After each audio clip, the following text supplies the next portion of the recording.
الحمد للہ رب العالمین والصلاة والسلام علی خاتم النبیین اما بعد فاعوذ باللہ من الشیطان الرجیم بسم اللہ الرحمن الرحیم۔ محبت، ادب اور احترام کے ساتھ نبی رحمت شفیع امت صلی اللہ علیہ وسلم کی بارگاہ عالی میں درود پاک کا نذرانہ پیش کیجیے۔ اللہم صلی وسلم وبارک علی سیدنا و مولانا محمد و آلہ و صحبہ وبارک وسلم۔ جنگ احد میں مسلمانوں کے جانی نقصان کا چرچا ہو جانے اور کفار قریش اور یہودیوں کی مشترکہ سازشوں سے تمام قبائل کفار کا حوصلہ اتنا بلند ہو گیا کہ سب کو مدینے پر حملہ کرنے کا جنون ہو گیا۔ چنانچہ 5 ہجری میں بھی کفر و اسلام کے بہت سے مارکوں کو اپنے دامن میں لیے ہوئے ہیں۔ ان میں سے ایک جنگ جو ہے جنگ خندق بھی ہے۔ سن 5 ہجری کی تمام لڑائیوں میں یہ جنگ خندق سب سے زیادہ مشہور اور فیصلہ کن جنگ ہے۔ چونکہ دشمنوں سے حفاظت کے لیے شہر مدینہ کے گرد خندق کھودی گئی تھی، اس لیے اس لڑائی کا نام جنگ خندق ہے۔ اور چونکہ تمام کفار عرب نے متحد ہو کر اسلام کے خلاف یہ جنگ کی تھی، اس لیے اس لڑائی کا نام جو دوسرا نام ہے وہ جنگ احزاب ہے، یعنی تمام جماعتوں کی متحدہ جنگ۔ اور قرآن مجید فرقان حمید میں بھی اس لڑائی کا تذکرہ اسی نام کے ساتھ کیا گیا ہے۔ جس طرح سے ہم نے پچھلے سلسلے میں سماعت کیا، قبیلہ بنو نذیر کے یہودی جب مدینے سے نکال دیے گئے تو ان میں سے یہودی کے جو ہے چند رؤسا خیبر میں جا کر وہ لوگ آباد ہو گئے، اور خیبر کے یہودیوں نے ان لوگوں کا اتنا اعزاز اور اکرام کیا کہ سلام بن مشکم ابن ابی الحقیق و حیی بن اخطب اور کنانہ بن ربیع کو اپنا سردار مان لیا۔ یہ لوگ چونکہ مسلمانوں کے خلاف غیظ و غضب میں بھرے ہوئے تھے اور انتقام کی آگ ان کے سینوں میں دہک رہی تھی، اس لیے ان لوگوں نے مدینے پر ایک زبردست حملے کی اسکیم بنائی۔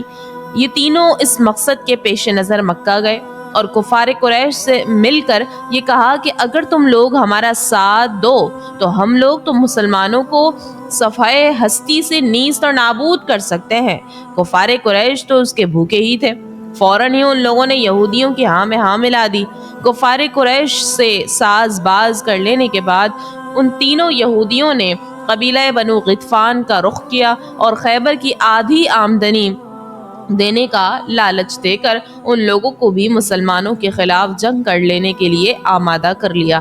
پھر بنو غطفان نے اپنے حلیف بنو اسد کو بھی جنگ کے لیے تیار کیا، اور ادھر یہودیوں نے اپنے حلیف قبیلہ بنو اسعد کو بھی اپنا ہم نوا بنا لیا، اور کفار قریش نے اپنے رشتہ داروں کی بنا پر قبیلہ بنو سلیم کو بھی اپنے ساتھ ملا لیا۔ غرض اس طرح تمام قبائل عرب کے کفار نے مل جل کر ایک لشکر جرار تیار کیا جس کی تعداد 10,000 تھی، اور ابو سفیان اس پورے لشکر کا سپہ سالار تھا۔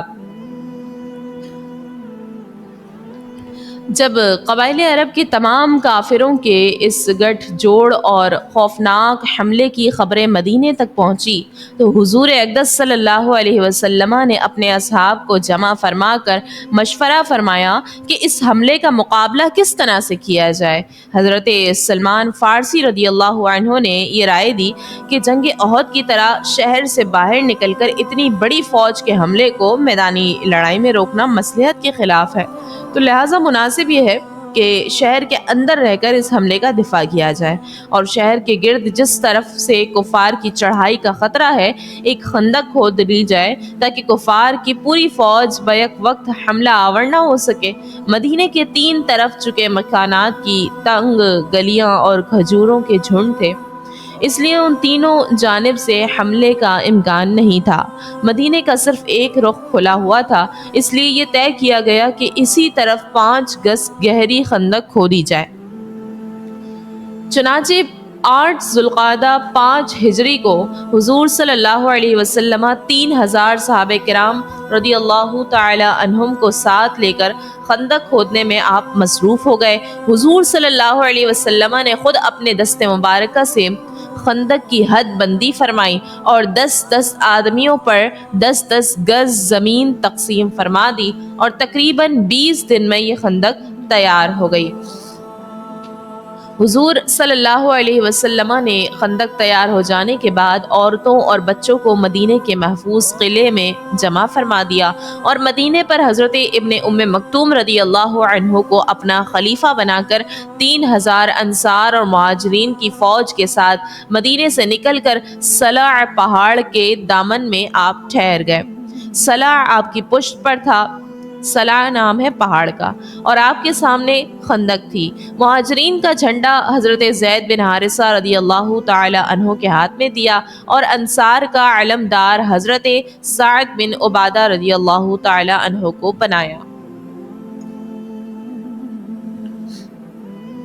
کفار قریش اور ان کے اتحادیوں نے 10,000 کے لشکر کے ساتھ مسلمانوں پر حملہ بول دیا اور 3 طرف سے کافروں کا لشکر اس زور اور شور کے ساتھ مدینے پر امنڈ پڑا کہ شہر کی فضاؤں میں گرد و غبار کا طوفان اٹھ گیا، اور اس خوفناک چڑھائی اور لشکر کفار کے دل بادل کی معرکہ آرائی کا نقشہ قرآن کی زبان میں بھی ہے۔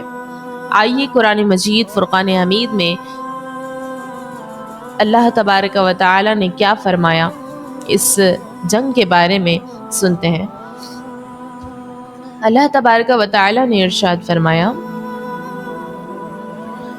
اِذْ جَاءُوكُم مِّن فَوْقِكُمْ وَمِنْ أَسْفَلَ مِنْكُمْ وَإِذْ زَاغَتِ الْأَبْصَارُ وَبَلَغَتِ الْقُلُوبُ الْحَنَاجِرَ وَتَظُنُّونَ بِاللَّهِ الظُّنُونَ هُنَالِكَ ابْتُلِيَ الْمُؤْمِنُونَ وَزُلْزِلُوا زِلْزَالًا شَدِيدًا۔ جب کافر تم پر آ گئے تمہارے اوپر سے اور تمہارے نیچے سے، اور جب کہ ٹھٹک کر رہ گئی نگاہیں اور دل گلوں کے پاس خوف سے آ گئے، اور تم اللہ پر طرح طرح کے گمان کرنے لگے، اس جگہ مسلمان آزمائش اور امتحان میں ڈال دیے گئے اور وہ بڑے زور کے زلزلے میں جھنجھوڑ کر رکھ دیے گئے۔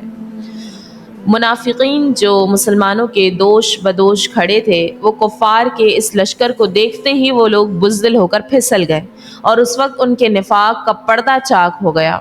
ان لوگوں نے اپنے گھر جانے کی اجازت مانگنی شروع کر دی۔ قرآن مجید میں اس کا بھی تذکرہ کیا گیا ہے۔ اللہ رب العزت نے فرمایا، اور ایک گروہ ان میں سے نبی کی اجازت طلب کرتا تھا۔ منافق کہتے ہیں کہ ہمارے گھر کھلے پڑے ہیں، حالانکہ وہ کھلے ہوئے نہیں تھے، ان کا مقصد بھاگنے کے سوا کچھ بھی نہ تھا۔ لیکن اسلام کے سچے جانثار مہاجرین اور انصار نے جب لشکر کفار کی طوفانی یلغار کو دیکھا تو اس طرح سینہ سپر ہو کر یہ لوگ ڈٹ گئے کہ سلع اور احد، یہ دونوں پہاڑ کی جو پہاڑیاں سر اٹھا اٹھا کر ان مجاہدین کی اولو العزمی کو حیرت سے دیکھنے لگی۔ ان جانثاروں کی یمانی شجاعت کی تصویر صفحات قرآن پر بھی اللہ تبارک و تعالی نے فرمایا ہے، ارشاد ربانی ہے، فرمایا کہ اور جب مسلمانوں نے قبائل کفار کے لشکروں کو دیکھا تو بول اٹھے کہ یہ تو وہی منظر ہے جس کا اللہ اور اس کے رسول نے ہم سے وعدہ کیا تھا، اور خدا اور اس کا رسول دونوں سچے ہیں، اور اس نے ان کے ایمان اور اطاعت کو اور زیادہ بڑھا دیا۔ قبیلہ بنو قریظہ کے یہودی اب تک غیر جانبدار تھے، لیکن بنو نذیر کے یہودیوں نے ان کو بھی اپنے ساتھ ملا کر لشکر کفار میں شامل کر لینے کی کوشش شروع کر دی۔ چنانچہ حیی بن اخطب ابو سفیان کے مشورے سے بنو قریظہ کے سردار کعب بن اسد کے پاس گیا۔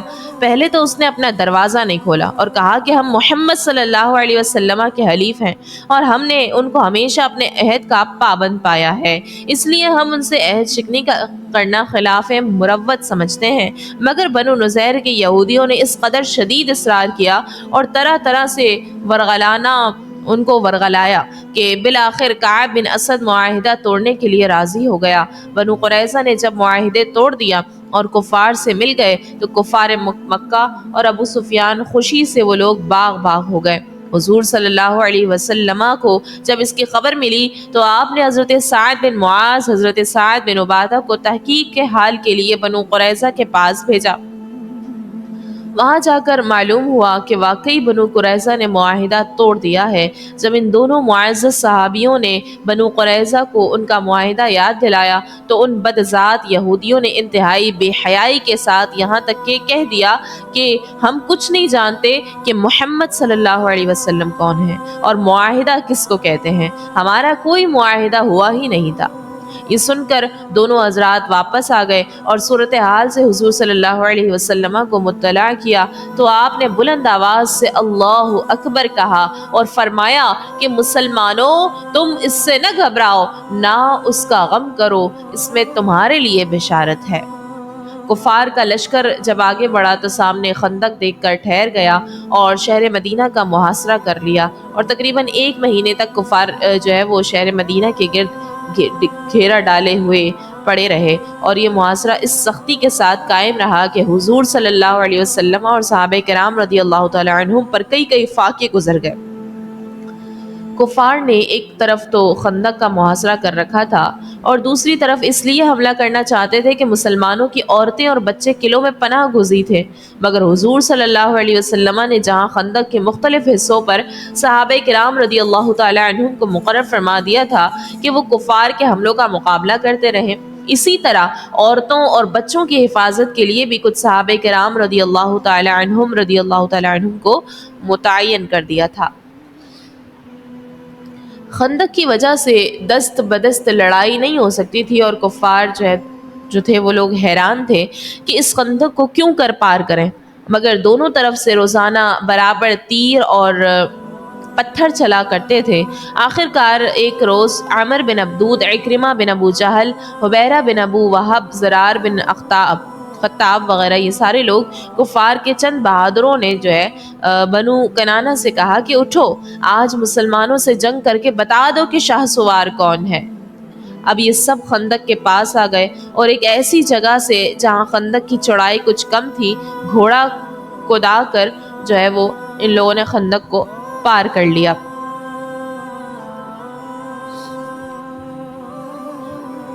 حضرت نعیم بن مسعود اشجعی رضی اللہ تعالی عنہ قبیلہ غطفان کے بہت ہی معزز سردار تھے، اور قریش یہودیوں دونوں کو ان کی ذات پر پورا جو ہے وہ اعتماد تھا۔ یہ مسلمان ہو چکے تھے لیکن کفار کو ان کے اسلام کا جو ہے وہ علم نہیں تھا۔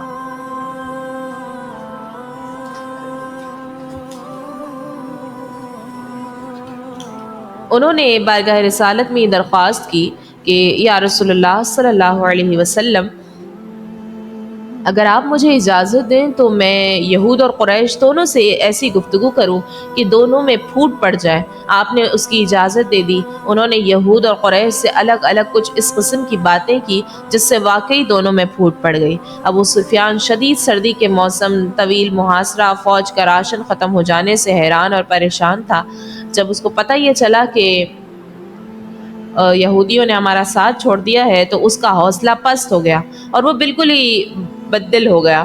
پھر ناگہاں کفار کے لشکر کا قہر و قہار، غضب جبار کی ایسی مار پڑی کہ اچانک مشرق کی جانب سے ایسی طوفان خیز آندھی آئی کہ دیگیں چولہوں پر سے الٹ پلٹ ہو گئی، خیمے اکھڑ کر اڑ گئے اور کافروں پر ایسی وحشت اور دہشت سوار ہو گئی کہ انہیں راہ فرار اختیار کرنے کے سوا کوئی چارہ ہی نہیں رہا۔ یہی وہ آندھی ہے جس کا ذکر خداوند قدوس نے قرآن کریم میں بھی فرمایا کہ یا ایھا الذین آمنوا اذکروا نعمت اللہ علیکم اذ جاءتکم جنود فارسلنا علیہم ریحا وجنودا لم تروها وکان اللہ بما تعملون بصیرا۔ اے ایمان والو، خدا کی اس نعمت کو یاد کرو جب تم پر فوجیں آ پڑیں تو ہم نے ان پر آندھی بھیج دی اور ایسی فوجیں بھیجی جو تمہیں نظر نہیں آتی تھی، اور اللہ تمہارے کاموں کو دیکھنے والا ہے۔ ابو سفیان نے اپنی فوج میں اعلان کرا دیا کہ راشن ختم ہو چکا، موسم انتہائی خراب ہے، یہودیوں نے ہمارا ساتھ چھوڑ دیا ہے تو لہٰذا اب محاصرہ بیکار ہے۔ یہ کہہ کر کوچ خانکارہ بجا دینے کا حکم دے دیا اور بھاگ نکلا۔ قبیلہ غطفان کا لشکر بھی چل دیا۔ بنو قریظہ بھی محاصرہ چھوڑ کر اپنے قلعوں میں چلے آئے اور ان لوگوں کے بھاگ جانے سے مدینے کا مطلع کفار کے گرد و غبار سے جو ہے وہ صاف ہو گیا۔ حضور صلی اللہ علیہ وآلہ وسلم جنگ خندق سے فارغ ہو کر اپنے مکان میں آپ تشریف لائے اور ہتھیار اتار کر آپ نے غسل فرمایا۔ ابھی اطمینان کے ساتھ بیٹھے بھی نہ تھے کہ ناگہاں حضرت جبرائیل علیہ السلام تشریف لائے اور کہا کہ یا رسول اللہ صلی اللہ علیہ وسلم، آپ نے ہتھیار اتار دیا لیکن ہم فرشتوں کی جماعت نے ابھی تک ہتھیار نہیں اتارا ہے۔ اللہ تعالیٰ کا یہ حکم ہے کہ آپ صلی اللہ علیہ وسلم بنو قریظہ کی طرف چلیں، کیونکہ ان لوگوں نے معاہدہ توڑ کر اعلانیہ جنگ خندق میں کفار کے ساتھ مل کر مدینے پر حملہ کیا ہے۔ چنانچہ حضور صلی اللہ علیہ وسلم نے اعلان کر دیا کہ لوگ ابھی ہتھیار نہ اتاریں اور بنو قریظہ کی طرف روانہ ہو جائیں۔ حضور صلی اللہ علیہ وسلم نے خود بھی ہتھیار زیب تن فرمایا۔ اپنے گھوڑے پر جس کا نام لحیف تھا، آپ اس پر سوار ہو کر لشکر کے ساتھ آپ چل پڑے اور بنو قریظہ کے ایک کنویں کے پاس پہنچ کر آپ نے نزول فرمایا۔ بنو قریظہ بھی جنگ کے لیے بالکل تیار تھے۔ چنانچہ جب حضرت علی رضی اللہ عنہ ان کے قلعوں کے پاس پہنچے تو ان ظالم اور عہد شکن یہودیوں نے حضور اکرم صلی اللہ علیہ وسلم کو معاذ اللہ گالیاں دی۔ حضور صلی اللہ علیہ وسلم نے ان کے قلعوں کا محاصرہ فرما لیا اور تقریباً 1 مہینے تک یہ محاصرہ جاری رہا۔ یہودیوں نے تنگ آ کر یہ درخواست پیش کی کہ حضرت سعد بن معاذ ہمارے بارے میں جو فیصلہ کر دیں وہ ہمیں منظور ہے۔ حضرت سعد بن معاذ جنگ خندق میں ایک تیر کھا کر شدید طور پر زخمی تھے، مگر اسی حالت میں وہ ایک گدھے پر سوار ہو کر بنو قریظہ گئے اور انہوں نے یہودیوں کے بارے میں یہ فیصلہ فرمایا کہ لڑنے والی فوجوں کو قتل کیا جائے، عورتیں اور بچے قیدی بنا لیے جائیں اور یہودیوں کا مال و اسباب مال غنیمت بنا کر مجاہدوں میں تقسیم کر دیا جائے۔ حضور صلی اللہ علیہ وسلم نے ان کی زبان سے یہ فیصلہ سن کر ارشاد فرمایا کہ یقیناً بلا شبہ تم نے یہودیوں کے بارے میں وہی فیصلہ سنایا ہے جو اللہ کا فیصلہ ہے۔ اس فیصلے کے مطابق بنو قریظہ کی لڑاکا فوجیں قتل کی گئیں اور عورتوں بچوں کو قیدی بنا لیا گیا اور ان کے مال و سامان کو مجاہدین اسلام نے مال غنیمت بنا لیا اور اس شریر بدعہد قبیلے کے شر اور فساد سے ہمیشہ کے لیے مسلمان پرامن اور محفوظ ہو گئے۔